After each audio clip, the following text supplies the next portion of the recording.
Hello friends, today I am going to discuss about DNA replication. DNA replication is the process by which a cell duplicates its DNA before cell division. This process is essential for the transmission of genetic information from one generation to the next. DNA replication occurs in three main stages: initiation, elongation, and termination.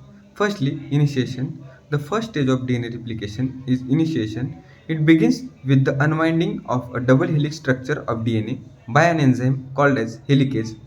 Helicase breaks the hydrogen bonds between the complementary base pairs of the two strands, causing them to separate.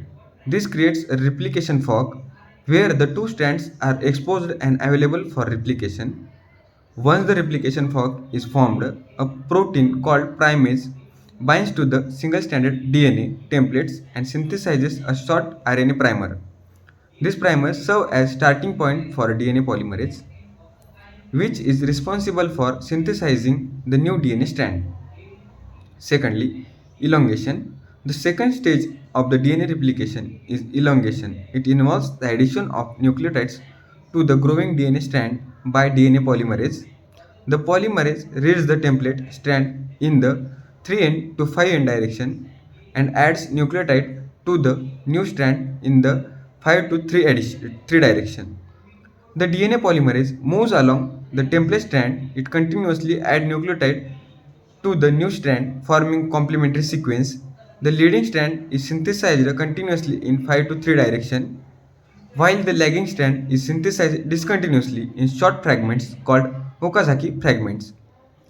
To synthesize the lagging strand, DNA polymerase must wait for the replication fork to open up more of the template strand. Once enough template DNA is exposed, primase synthesizes another RNA primer and DNA polymerase can begin synthesizing another Okazaki fragment.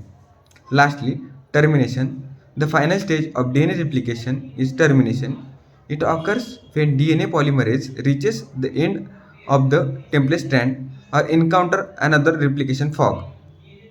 At this point, the RNA primase are removed by an enzyme called RNase H and the gaps are filled by DNA polymerase. Finally, an enzyme called DNA ligase seals the gaps between Okazaki fragments, creating a continuous strands of DNA. The result is two identical copies of original DNA molecule, each consisting of one odd and one new strand. In conclusion, DNA replication is a complex process that involves multiple enzymes and proteins working together to ensure the accurate duplication of genetic information. It is essential for cell division and the transmission of genetic traits from one generation to the next. Thank you.